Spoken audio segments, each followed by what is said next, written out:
बिस्मिल्लाहिर्रहमानिर्रहीम, अस्सलाम वालेकुम। बहुत बहुत शुक्रिया आप तमाम लोगों का। पहले तो वस्ती कश्मीर के ज़िला बडगाम की पुलिस को बहुत बहुत मुबारकबाद। वो केस जो है कई बार अगर मुझे लगता है किसी और थाने के अगर ये मातहत आने वाला इलाका होता तो शायद हफ्ता, डेढ़ हफ्ता, एक महीने तक लग सकते थे जिस नौयत का केस था।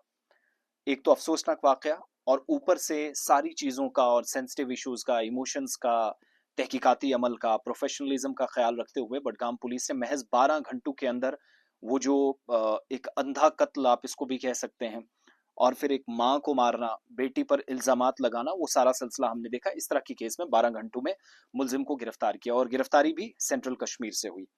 केस क्या था कल मैक्सिमम लोगों के सामने आ चुका है, लेकिन इंसानियत किस हद तक खत्म हुई है, किस दर्जे पर इस वक्त हम पहुंचे, वो सब हम आपके सामने ज्यादा खुलासा नहीं करेंगे। आप इन केसेस से अंदाजा लगा सकते हैं।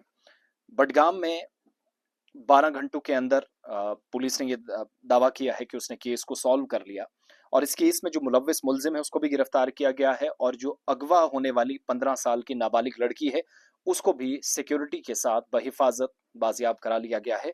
वो रिकवर हो चुकी है। पुलिस राय बताते हैं कि पुलिस स्टेशन खान साहब बडगाम के अंदर कल तकरीबन 3:05 पर चेक शिरा खान साहब का इलाका है, एक सड़क हादसे की इतला मौसूल हुई। पता चला कि गाड़ी एक्सीडेंट हुई है। एक नामालूम गाड़ी ने मुबैना तौर पर, कथित तौर पर एक खातून को एक राह चलने वाली औरत को टक्कर मार दी, जिसके नतीजे में मौके पर उसकी मौत हुई। पहली खबर ये थी। फिर वाकये के फौरन बाद पुलिस ने एफआईआर दर्ज की, इन्वेस्टिगेशन शुरू हुई। एफआईआर लगी बीएनएस की यानी भारतीय न्याय संहिता जो नए कवानीन है उसकी 96/2026 सेक्शन 125 ए और 281 के तहत मुकदमा दर्ज हुआ, तहकीकात शुरू की गई। इनिशियल डिटेल सामने आई तो पुलिस को शक हुआ कि मामला महज एक हादसा नहीं है बल्कि इसके पीछे हो सकता है कि क्रिमिनल एक्टिविटी हो, मुजरिमाना साजिश हो। और तफ्तीश आगे बढ़ाते हुए इंकिशाफ हुआ कि जो खातून है इसकी कमसिन बेटी को 15 साल की लड़की को अगवा किया गया। She was abducted by some unknown person या जिसको शायद कोई दाएं बाएं जानता हो। और खातून ने क्या किया कि अपनी बेटी को बचाने के लिए अगवा करने की कोशिश नाकाम की, मजाहमत की, इसने रेजिस्ट किया जिस दौरान इसे जान से मार दिया गया, गाड़ी इसके ऊपर चढ़ाई गई। फिर पुलिस ने फौरी कार्रवाई की। एसडीपीओ खान साहब की निगरानी में खुसूसी तफ्तीशी टीम तश्कील दी गई। मुतद्दिद सीसीटीवी फुटेजेस, टेक्निकल एविडेंसेस, बाकी साइंसी जो सोर्सेज थे, टेक्निक्स थे, उनका बारीक बिनी से तज्जिया हुआ। छापे हुए, तकनीकी निगरानी हुई और पुलिस ने मुलजिम का सुराग लगाया। श्रीनगर के पारिमपुरा इलाके से इस लड़के को गिरफ्तार कर लिया गया है।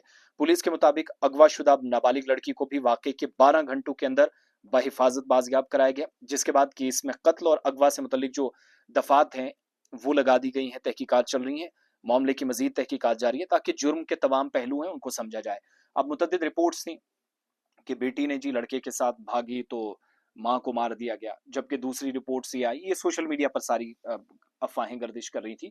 माँ बेटी को बचाने निकली, उसे टारगेट किया गया, ये सारा सिलसिला जो भी था। पुलिस का प्रोफेशनलिज्म, फौरी तौर पर कार्रवाई, एक उसके लिए तारीफ बनती है। दूसरा, इंसानी एतबार से जब इस मामले को देखते हैं तो ये बड़ा हसास मामला है। वो जो कभी पीरवर कहलाती थी, सरजमीन ने औलिया या ऋषि मुनियों की सरजमीन कहलाती थी, वहां अफसोसनाक वाकयात रूनुमा हो रहे हैं। अगर अगवा का मामला या जैसा भी है इंसानियत सोज है, दिलदोज है, अजियत पहुंचाने वाला वाकया है। बहरहाल दुआ करें कि अल्लाह अज़्ज़ व जल इस मुश्किल सूरत हाल से निकाले। लेकिन फिलहाल तहकीकाती अमल चल रही हैं। जो कयास आराइयों पर या महज अंदाजों पर मबनी रिपोर्ट्स होती हैं उन पर गैस करने से, उनसे जरा बचिएगा, तबसरा करने से। मुकम्मल तहकीकात आएंगी, पता चलेगा कि किस इंटेंशन के साथ इसको मारा गया। क्या लड़का लड़की आपस में राब्ते में थे, इस एंगल से भी जांच हो रही है। फिर पुलिस ये जानना चाह रही किसी चौथे पांचवें शख्स की भी इसमें किसी तरह की कोई उसका हाथ था, तो ये सारा शवाहिद की बुनियाद पर उसके बाद तहकीकात मुकम्मल होगी तो सारी चीजें बारीक बिनी से सामने आएंगी।